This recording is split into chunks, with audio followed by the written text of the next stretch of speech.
Hoy vamos a entender qué es la tectónica de placas. Comprenderemos la causa por la que los continentes se han ido moviendo lentamente a lo largo de millones de años. Entenderemos por qué zonas como el oeste de América o el sudeste asiático sufren tantísimos terremotos. Y comprenderemos qué razones hay detrás del vulcanismo. Hoy vamos a realizar un apasionante viaje geológico que nos permitirá comprender mucho mejor cómo funciona la corteza terrestre. Así que prepárate y enciende las neuronas, porque se avecina un viaje épico.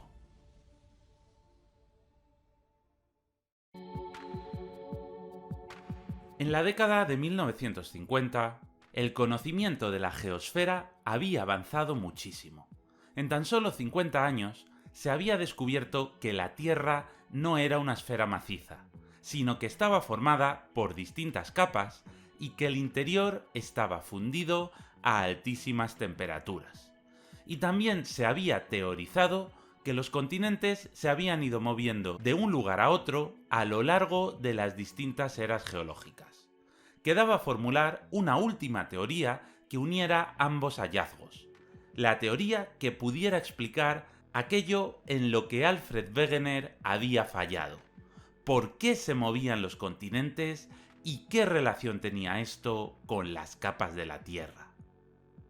En 1919, Arthur Holmes propuso uno de los primeros modelos para explicar el movimiento de los continentes, que se adaptó posteriormente a la tectónica de placas. Su hipótesis sugería que grandes corrientes de convección en el manto impulsaban el movimiento de los continentes. Y tú te preguntarás, ¿qué diablos es una corriente de convección? Pues, básicamente, son chorrazos calenturientos de magma muy caliente que ascienden desde el manto hacia la corteza. Pero claro, uno no puede ir por ahí escribiendo artículos científicos en los que llama a algo chorrazos calenturientos. Así que el bueno de Holmes optó por el nombre de corriente de convección. Estas corrientes de convección consistían en el ascenso de roca caliente y menos densa, que arrastraría la litosfera a lo largo, como si fuera una cinta transportadora. Y una vez que el material se enfriaba al haberse alejado del núcleo, se hundiría de nuevo en el manto inferior, donde se volvería a calentar, arrastrando de esta manera partes de la litosfera hacia abajo. Holmes postuló que allí donde coincidían los chorrazos dos corrientes de convección, se formaría una zona de compresión, y la corteza sería empujada de vuelta hacia el interior de la Tierra. Para contrarrestar esta desaparición de corteza, allí donde ascendían las corrientes de convección, se formaba nuevo suelo oceánico. Desde luego que esta teoría sonaba bien.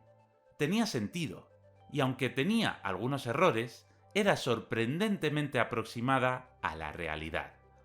Pero Holmes no tenía ninguna prueba que la sostuviera, salvo que algo similar sucede cuando hervimos agua.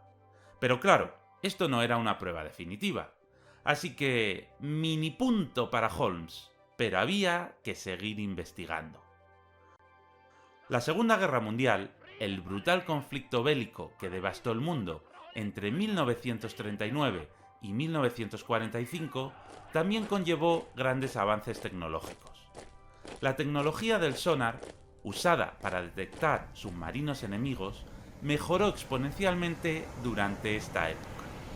El sonar básicamente funciona emitiendo señales sonoras bajo el agua, que al rebotar permiten identificar objetos sumergidos. Esta tecnología, mejorada, podía utilizarse también para lanzar señales contra el fondo marino, pudiendo así registrar su profundidad y elaborar un mapa detallado. Durante las décadas de los 50 y 60 se usaron buques oceanográficos que permitieron realizar una extensa cartografía del suelo oceánico. En 1957, Bruce Heesen y Mary Tharp publicaron el primer mapa detallado del suelo del Atlántico Norte. Este estudio del fondo marino permitió descubrir algo sorprendente: un largo sistema de dorsales oceánicas, es decir, de grandes cadenas montañosas volcánicas que se extendían a lo largo de miles de kilómetros.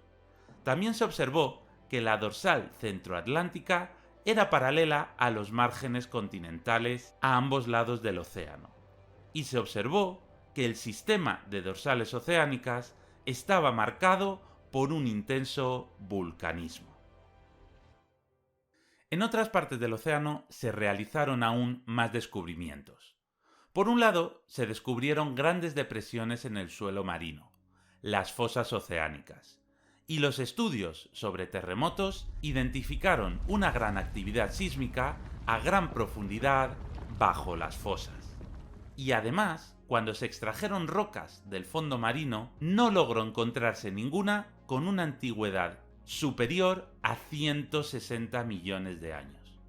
Y, sin embargo, en la corteza continental se habían datado muchísimas muestras con una antigüedad mayor. Incluso se han llegado a datar rocas de hasta 4.000 millones de años, casi rozando la antigüedad total del planeta Tierra. Así que se abrían varios enigmas. ¿Por qué las rocas de la corteza continental son tan antiguas y las de la corteza oceánica tan jóvenes? ¿Y por qué se producían muchos terremotos a gran profundidad bajo las, ya de por sí profundas, fosas oceánicas? En los años 60, Harry Hess reunió los nuevos hallazgos sobre el suelo oceánico en una hipótesis llamada expansión del fondo oceánico. A diferencia de la teoría de la deriva continental de Wegener, que ignoraba, por desconocimiento, las cuencas oceánicas, la teoría de Hess se centraba en la actividad submarina. Hess tomó las ideas de Holmes y propuso que las dorsales oceánicas estaban situadas sobre zonas en las que ascendían materiales fundidos del manto terrestre.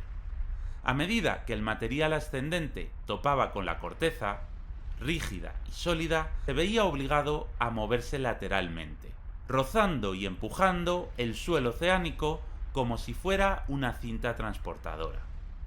Al alejar el suelo oceánico en dos direcciones opuestas, las fuerzas tensionales fracturarían la corteza y proporcionarían un hueco por el que se colaría nuevo magma que pasaría a ser un nuevo fragmento de corteza oceánica. Por tanto, el suelo oceánico se reemplazaría constantemente por la corteza recién formada. ¿Y sabéis qué más descubrió Hess? Descubrió que era fundamental darle like y suscribirse. Te juro que es algo que puso en la página 457 de su famosa obra Suscríbete y dale like a los vídeos de Daniel Geohistoria. Así que si te está gustando este vídeo tan buenardo, no te olvides de hacerlo. Es fundamental para que el canal pueda funcionar. Muchas gracias. Hess también sugirió que las fosas oceánicas profundas, como la fosa Perú-Chile, son lugares donde la corteza oceánica regresa al interior del planeta. Pero mientras que Holmes creía que ambas secciones de la corteza se comprimen y las dos descienden hacia el interior de la Tierra, Hess señaló que en las fosas era únicamente el suelo oceánico el que descendía hacia el manto terrestre. Y, dado que el manto está a una temperatura altísima, el suelo oceánico acaba fundiéndose en el magma. Es decir, la teoría de Hess explicó que la corteza oceánica es joven porque se está renovando continuamente, mientras que la corteza continental se mantiene siempre a flote. Ya le podemos dar un mini punto a Hess, pero aún quedan cosas por explicar. Los estudios geológicos del fondo marino también habían mostrado inversiones magnéticas, es decir, se había descubierto que a ambos lados de la dorsal había bandas cuyas rocas seguían una cristalización magnética normal y otras que la tenían invertida. Fred Vine y D. H. Matthews fueron quienes lograron proporcionar una explicación coherente del movimiento de las placas tectónicas y la formación del suelo oceánico. En la misma época en que Harry Hess formuló su hipótesis de la expansión del fondo oceánico, los geofísicos descubrieron que el campo magnético de la Tierra cambia periódicamente de polaridad. Es decir, el polo magnético norte se convierte en el polo magnético sur, y viceversa. En otras palabras, que en la actualidad el polo norte magnético esté en el norte no significa que siempre haya estado ahí. De hecho, no debemos confundir el polo norte geográfico, ese punto imaginario donde coinciden todos los meridianos, con el polo norte magnético, que no está exactamente en el mismo sitio. En este mapa podemos ver cómo ha ido moviéndose en los últimos siglos. E incluso ha habido muchos momentos en la historia geológica en la que el polo norte magnético ha acabado desplazándose hacia el hemisferio sur.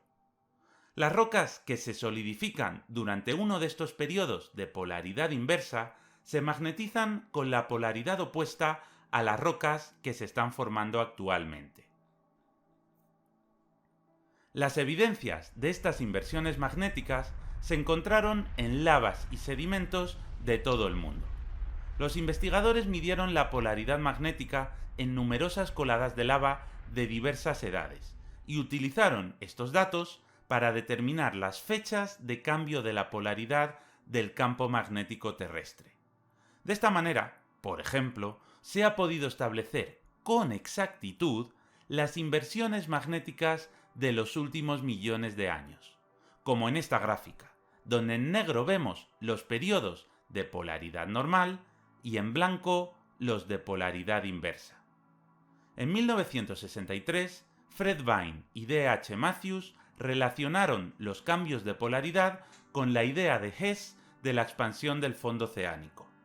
Sugirieron que, cuando el magma se solidifica a lo largo de las dorsales oceánicas, su magnetismo adquiere la polaridad del campo magnético existente en ese momento.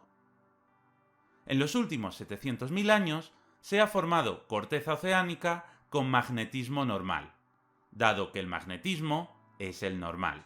Sin embargo, la corteza que se formó, por ejemplo, hace entre 1,5 millones y 2,2 millones y medio de años, muestra polaridad invertida, porque en ese momento el magnetismo terrestre estaba invertido.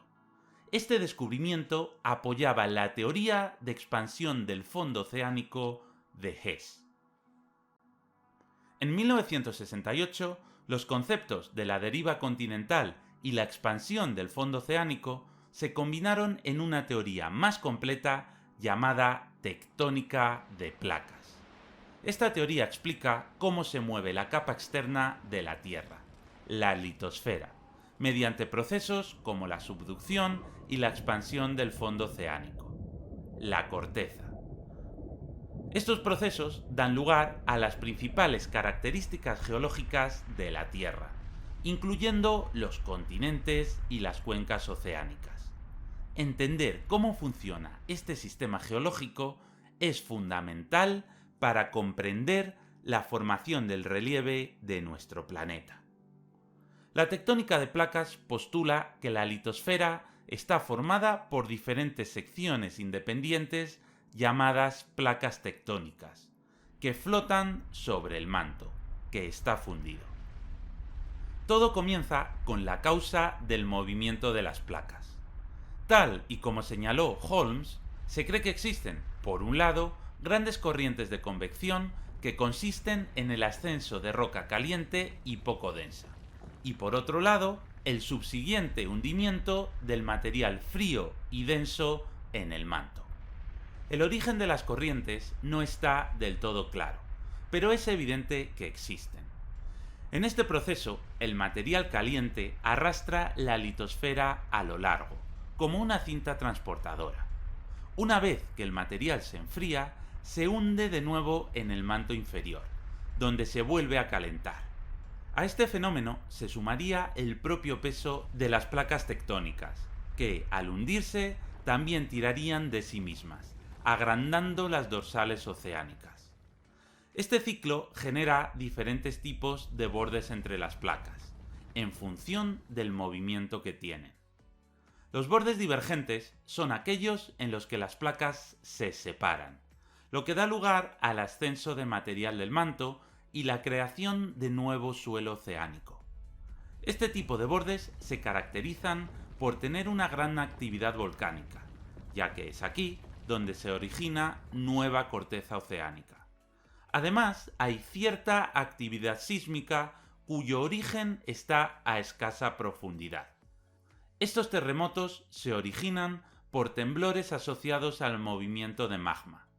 Un gran ejemplo sería la dorsal mesoatlántica.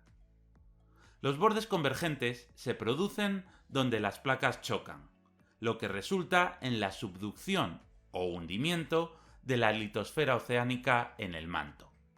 Estas regiones se caracterizan por tener una altísima actividad sísmica, ya que, al hundirse, las placas rozan entre sí, generando temblores.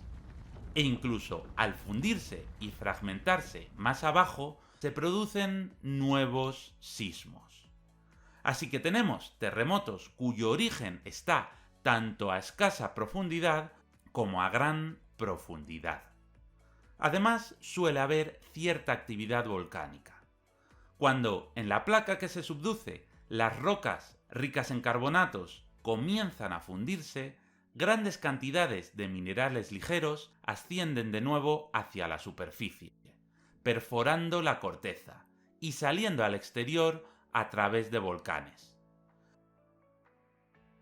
Y en este tipo de bordes suelen generarse largas cadenas montañosas, ya que, como podemos ver en esta simulación, las capas superficiales de sedimentos, que se rozan y chocan entre sí, se pliegan, dando lugar a nuevos sistemas montañosos. Esto es lo que sucede con la fosa de Perú-Chile. La placa oceánica se sumerge bajo la placa continental sudamericana. Y el plegamiento de los sedimentos ha creado la larguísima cordillera de los Andes, una cordillera en la que, además, hay un gran número de volcanes.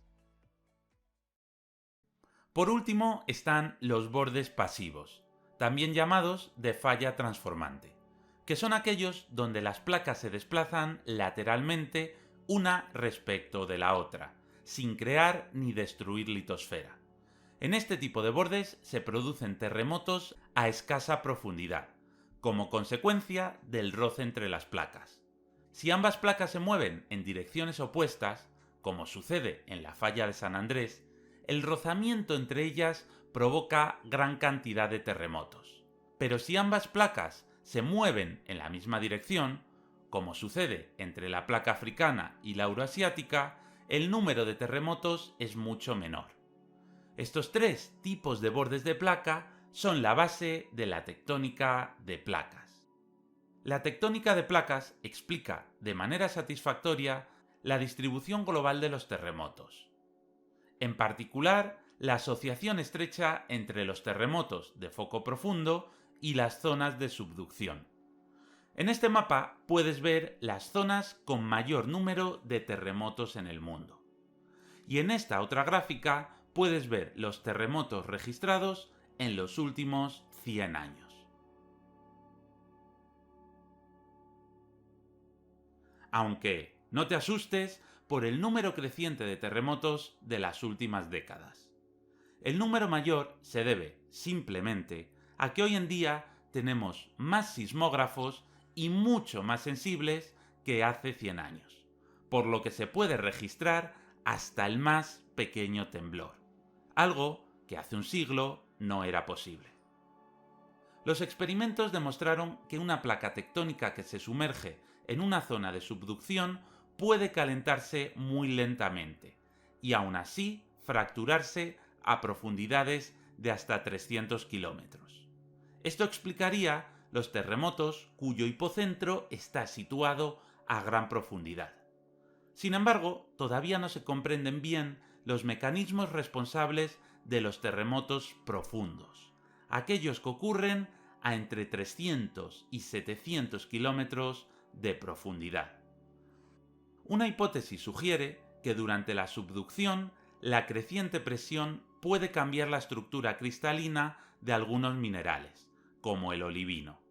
Esta transformación, cuando se produce en la parte más fría del interior de la placa, puede causar una falla de alta presión que a su vez genera un terremoto de origen profundo. La falta de terremotos de foco profundo en los bordes divergentes y transformantes apoya la teoría de la tectónica de placas. Mediante la realización de un mapa de los montes submarinos en el Océano Pacífico, se descubrió una serie de montes submarinos volcánicos que se extendían desde las islas Hawái hasta la isla Midway y seguían hacia el norte, hacia la fosa de las Marianas. La datación de esta cadena demostró que la edad de los volcanes aumentaba a medida que se alejaban de Hawái. De hecho, la isla de Hawái es el volcán más reciente de la cadena y se elevó del fondo oceánico hace menos de 1 millón de años, mientras que la isla de Midway tiene 27 millones de años y el monte submarino Suiko, cerca de la fosa de las Marianas, tiene 65 millones de años. Algo similar sucede en España con las Islas Canarias. Las islas más antiguas están situadas al este, mientras que las más modernas están ubicadas al oeste. Faltaba explicar estos sistemas volcánicos aislados y lineales que aparecían en mitad de las placas, muy alejados tanto de los bordes convergentes como de los divergentes. Sistemas volcánicos como estos, con una distribución lineal, se explican gracias a los puntos calientes. Un punto caliente se forma cuando hay una corriente ascendente de materiales calientes del manto, lo que se suele llamar pluma del manto. Esta corriente de roca a altísimas temperaturas acaba perforando la litosfera oceánica y genera un área volcánica conocida como punto caliente. Dado que la pluma se mantiene siempre en el mismo lugar, pero la placa tectónica se va moviendo, van creándose nuevos volcanes, mientras que los más antiguos van quedándose atrás, comienzan a erosionarse y, con el paso de millones de años, su tamaño va siendo cada vez menor. Es probable que conforme la placa del Pacífico se movía sobre este punto caliente, se formaran estructuras volcánicas sucesivas. La edad de cada volcán indica el momento en el que se situó sobre la pluma del manto, que está más o menos siempre estacionaria. En Hawái, las pruebas geológicas han confirmado que la isla de Hawái es la más nueva, y además es la que tiene mayor actividad volcánica, mientras que la isla de Kauai es la más antigua del grupo, y está más erosionada. Y según nos movemos al este, son más y más antiguas. Además, muchas de ellas han acabado siendo tan erosionadas que han desaparecido bajo las aguas. Lo mismo sucede en Canarias. Las islas occidentales, más modernas, son más altas y están menos erosionadas, mientras que las orientales son más antiguas y más planas, ya que la erosión ha arrasado su relieve. Ya solo quedaba explicar un nuevo hallazgo. Wegener había demostrado la existencia de un supercontinente, Pangea.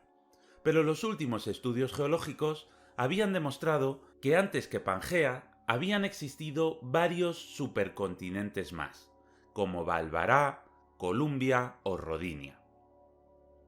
Así que, en los 4.500 millones de años de edad que tiene la Tierra, no había existido únicamente un movimiento de separación, sino que existía un patrón que se repetía, un ciclo de creación y fragmentación de supercontinentes. Y fue entonces, en 1968, cuando Tuso Wilson postuló lo que posteriormente se conoció como ciclo de Wilson. Wilson teorizó que cada 400 o 500 millones de años se produciría un ciclo supercontinental, que reuniría a casi todos los continentes en un único supercontinente. Todo esto empezaría con un único supercontinente, que, al tener un tamaño excesivo, acabaría teniendo debajo alguna corriente de convección que acabaría fragmentándolo, y empezaría a formarse corteza oceánica entre medias. La dorsal continuaría creando nuevo suelo oceánico, y las secciones continentales se alejarían entre sí más y más. Llegados a cierto punto, el suelo oceánico sería tan ancho que sus extremos comienzan a enfriarse, se hunden y se forma un borde destructivo entre la corteza oceánica y la continental. La corteza oceánica comienza a subducirse, por lo que poco a poco el océano empieza a empequeñecerse. La destrucción de corteza oceánica va haciendo que éste sea cada vez más y más pequeño, hasta que las masas continentales acaban uniéndose, de nuevo, en un único supercontinente. Y el ciclo volvería a empezar de nuevo. Esto, naturalmente, es una versión simplificada de algo que sucede en una esfera, en la que hay distintas masas continentales, dorsales y fosas, con numerosas placas que pueden empujarse unas contra otras. Por ejemplo, en la actualidad, el océano Atlántico está creciendo. Esto hace que, en el otro extremo del mundo, las placas choquen entre sí. Así que, en el océano Pacífico hay un borde destructivo, donde la corteza oceánica está subduciéndose de nuevo en el manto. En 1977, 20 años después de su comienzo, Mary Tharp publicó la cartografía detallada de todo el fondo oceánico de nuestro planeta. Por primera vez teníamos una visión detallada de las zonas más recónditas del mar, y se pudieron localizar todas las dorsales, fallas y fosas que permitieron localizar las principales placas tectónicas. La tectónica de placas se había demostrado como una teoría capaz de explicar la litosfera. Y, llegados a este punto, podemos preguntarnos, ¿es la Tierra un planeta especial? ¿Que el interior de la Tierra sea como es importante para la vida? Pues echemos un vistazo al sistema solar para comprobarlo. Todos los planetas rocosos y las lunas más grandes tienen una estructura similar a la de la Tierra. Por ejemplo, nuestra luna también tiene corteza rígida y fría, un manto parcialmente fundido, un núcleo externo totalmente fundido y un núcleo interno sólido. O Marte también tiene su corteza, su manto, su núcleo externo y su núcleo interno. Pero aunque todos estos cuerpos celestes tengan una estructura similar, hay pequeños matices, porque en el espacio el tamaño sí importa. Hay que partir de la base de que, desde su formación como gigantescas esferas incandescentes, los planetas se han ido enfriando poco a poco, desde fuera hacia adentro. Y en teoría llegará el día, dentro de miles de millones de años, en el que cuando el interior continúe perdiendo temperatura, la corteza se haga cada vez más gruesa, el manto fundido sea cada vez más pequeño, y el núcleo externo también sea más pequeño y menos fluido, hasta que todo se acabe convirtiendo en una gigantesca esfera rocosa completamente sólida. Y cuerpos celestes pequeños, como Marte o la Luna, se han enfriado más rápidamente que la Tierra en estos 4.500 millones de años. Parece evidente que ambos cuerpos tuvieron una actividad tectónica similar a la de la Tierra, pero que, según se fueron enfriando, llegó un momento en el que la corteza era tan gruesa que las corrientes de convección del manto no tenían suficiente fuerza como para mover las placas tectónicas. Y bien, seguramente pienses que podríamos sobrevivir perfectamente sin tectónica de placas. ¿Qué problema habría? Bueno, pues habría dos, y ambos son muy graves. El primero es que sin tectónica de placas no se formarían nuevos elementos del relieve. No habría nuevas montañas ni se generaría ninguna elevación. ¿Y qué pasaría después de cientos de millones de años si no se genera absolutamente ninguna elevación? Pues que el planeta sería cada vez más y más plano. Eso, en un lugar como Marte, puede no ser problemático, porque ¿qué más te da tener más o menos montañas? Pero en la Tierra, donde los mares y la atmósfera erosionan el relieve, los animales terrestres tendríamos un grave problema si el planeta se convirtiera en una esfera perfecta. Toda su superficie quedaría cubierta de agua. Los seres vivos terrestres desapareceríamos. Y solo sería posible la vida marina. Y el segundo gran problema afectaría incluso a la vida marina, que acabaría desapareciendo también. La clave está en el núcleo externo. Esta capa de la Tierra, muy viscosa y en continuo movimiento alrededor del núcleo interno, es la responsable de crear el campo magnético de la Tierra. Un campo magnético que, aunque a simple vista es invisible, es fundamental para que pueda existir vida en la Tierra. El campo magnético nos protege del viento solar, una fuerte cantidad de partículas cargadas que el Sol emite en todas direcciones. El campo magnético crea una especie de burbuja magnética alrededor de la Tierra, haciendo que el viento solar sea repelido. Este viento solar es extremadamente peligroso, porque sería capaz de barrer, en pocos miles de años, toda nuestra atmósfera. Y en una Tierra sin atmósfera, sin gases, todas las radiaciones dañinas del Sol llegarían a la superficie. No habría gases para respirar, y, en el momento en el que el agua se evapora y se convierte en gas, sería expulsada al espacio, rompiendo así el ciclo del agua.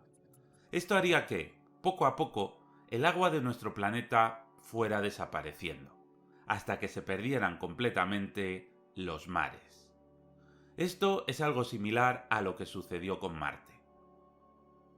Durante los primeros 1.000 millones de años, el interior de Marte aún no se había enfriado, por lo que el planeta tenía tectónica de placas y el núcleo externo generaba un campo magnético que protegía la atmósfera marciana. Esto permitió que durante estos 1.000 millones de años Marte tuviera océanos, una atmósfera densa y que, quizás, pudiera albergar vida.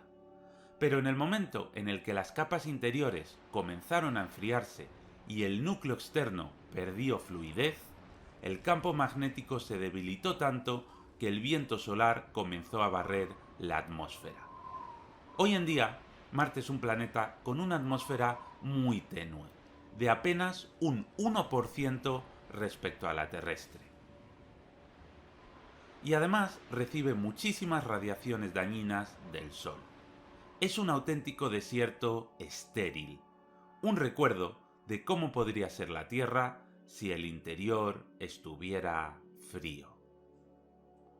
Una vez llegados a este punto, podemos ver lo frágil y maravilloso que es nuestro planeta.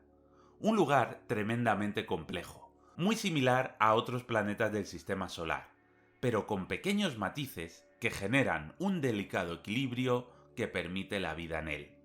Sin agua no existiría la vida, sin atmósfera tampoco. Sin tectónica de placas tampoco habría vida fuera del océano. Y, si no fuera por el campo magnético, no habría ni atmósfera, ni agua, ni vida. Y nuestro planeta sería una esfera yerma, arrasada por la radiación del viento solar. Gracias, campo magnético, por salvarnos la vida.